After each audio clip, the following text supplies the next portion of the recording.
The wind whispered through the ancient oaks as Daniel turned the key to his new home, a weathered cottage nestled at the edge of an untamed forest, inherited from a grandmother he barely remembered. The evening sky bled shades of crimson and violet, casting an otherworldly glow over the sagging roof and cracked windows.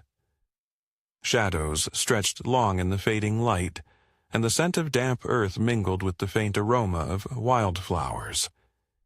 To Daniel, this place was supposed to be a sanctuary, a refuge from the cacophony of the city and the suffocating grief that clung to him since the accident. The weight of his sister Emily's loss pressed heavily upon him. The guilt of surviving when she did not was an anchor he dragged everywhere. As he stepped inside, the floorboards creaked like old bones under his worn boots, and a chill brushed against his neck, prompting an involuntary shiver.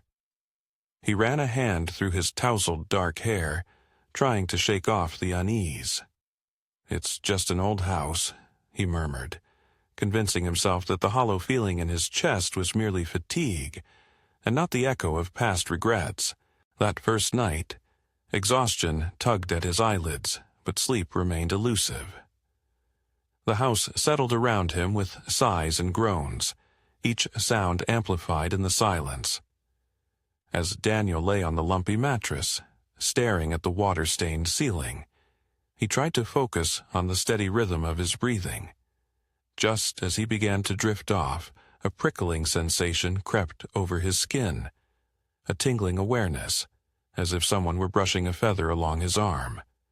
His heart quickened, and his eyes snapped open, darting to the corners of the dimly lit room. There, in the periphery, shadows seemed to coalesce, forming shapes that dissolved when he looked directly at them. He flicked on the old lamp beside the bed, its weak glow casting more shadows than it dispelled. Daniel chuckled nervously, the sound hollow in the empty room.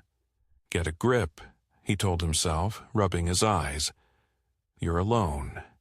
It's just the stress."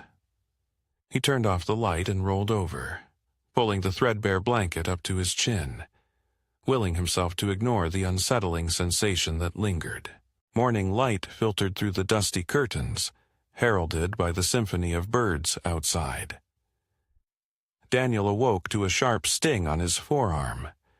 Groggily, he sat up and pushed up his sleeve to find 3 thin scratches, fresh and pink against his pale skin. Frowning, he traced them lightly with his fingertips. Had he scraped himself moving boxes? But the marks were too precise, too deliberate. A flicker of unease sparked in his mind, but he brushed it aside. As the day wore on, he busied himself with unpacking, trying to infuse life into the old cottage. Each night that followed grew worse. The sensation of being watched intensified, no longer confined to the bedroom, but permeating every corner of the house. The shadows took on sinister forms, and whispers tickled the edge of his hearing, indistinct murmurs that ceased whenever he strained to listen. He began waking with new marks, scratches marring his back in jagged lines, bruises blooming like dark flowers on his legs and arms. Sleep became a battleground he dreaded entering, and the days blurred into a haze of anxiety and exhaustion. Desperation gnawed at Daniel's sanity. Under the harsh glare of daylight, he scoured the house, meticulously inspecting every surface for protruding nails, splintered wood, anything that could explain the inexplicable injuries. The cottage remained stubbornly innocent, revealing nothing but dust and the remnants of a life long past. Determined to find answers, he ventured into the small town, the locals' gazes heavy with thinly veiled curiosity. At the quaint general store, he casually inquired about the cottage's history. The shopkeeper, an elderly man with clouded eyes, stiffened at the mention. "That place has been empty for years," he said tersely, handing Daniel his change without making eye contact. Others were no more forthcoming, their responses guarded, conversations cut short with polite excuses. Finally, a frail woman with a face lined by time offered a cryptic warning. "Some shadows are cast by more than just the sun, dear. Best to leave certain things undisturbed." Back home, the isolation pressed in like a physical force. The walls seemed to close around him, the air growing thicker with each passing hour. His reflection in the tarnished mirror became a stranger's, cheeks hollowed, eyes rimmed with dark circles, a haunted look etched deep within. Doubt crept in, and he began to question the boundaries between reality and delusion. One moonless night, the oppressive atmosphere became unbearable. The cottage was suffused with a silence so profound it roared in his ears. As Daniel lay rigid in bed, the darkness felt alive, pulsating with malevolent energy. The air grew heavy, pressing down on his chest until each breath was a struggle. Panic surged through him as invisible fingers traced icy patterns along his spine, the touch both tender and tormenting. His mouth opened in a silent scream, but his voice was stolen by the void. The shadows swirled around the room, coalescing above him. A whisper, ethereal and distant yet unmistakably familiar, brushed against his ear. "Remember me."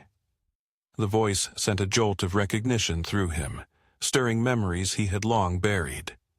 When morning finally broke, he found himself sprawled on the floor, his throat raw and aching. A mirror revealed livid handprints encircling his neck, the skin tender and bruised. Terror gripped him, a primal fear that eclipsed all rational thought. He abandoned any pretense of composure, frantically stuffing clothes into a bag, driven by a single thought. Escape, but the house seemed to have other plans. The front door remained steadfastly locked, the key turning uselessly in the rusted mechanism.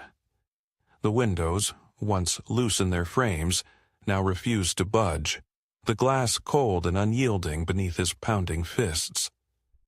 Trapped, Daniel's fear spiraled into a fevered desperation. He tore through the cottage, driven by an instinct he couldn't name. The walls echoed with his ragged breaths, and the sound of splintering wood as he ripped at wallpaper and smashed through rotten paneling. In the dim light of the basement, he stumbled upon a section of the wall where the stones didn't quite match. With trembling hands, he pried them loose, revealing a hidden room sealed away from the world. Dust hung thick in the air, undisturbed for years. At the center stood a small bed draped in decaying linens, and atop it, a worn, leather-bound diary. As he opened it, the delicate script on the pages sent a chill down his spine. It was Emily's handwriting. Page after page chronicled their childhood adventures, the secret hideouts, whispered confidences, and finally the sense of abandonment she felt as Daniel grew distant in his teenage years. Then came the entry from the day by the river, the day she drowned while he was meant to watch over her. The dam of suppressed memories burst, and Daniel was engulfed by a tidal wave of remorse and sorrow. He sank to his knees, the diary clutched to his chest as sobs racked his body. The realization that he had locked away the truth to shield himself from unbearable guilt tore at his soul. The entity that haunted him wasn't some malevolent spirit but the restless echo of his sister, tethered to the world by his denial and her own unresolved anguish. "I'm so sorry, Emily," he whispered into the suffocating stillness. "I should have been there. I should have saved you." The oppressive weight that had enveloped the house seemed to lighten, the shadows receding as if acknowledging his confession. The air grew clearer, the lingering chill replaced by a gentle warmth. As dawn broke, Daniel emerged from the basement, the first rays of sunlight piercing through the windows and casting the cottage in a golden glow. The handprints around his neck had faded, leaving only faint impressions, a silent testament to his ordeal. He stepped outside, the crisp morning air filling his lungs. In that moment, he understood that escape wasn't about fleeing the house, but confronting the darkness within himself. As the sun climbed higher, Daniel made a silent vow to honor Emily's memory, to seek forgiveness not just from her but from himself. The shadows of the past had been acknowledged, and with that recognition came a glimmer of peace.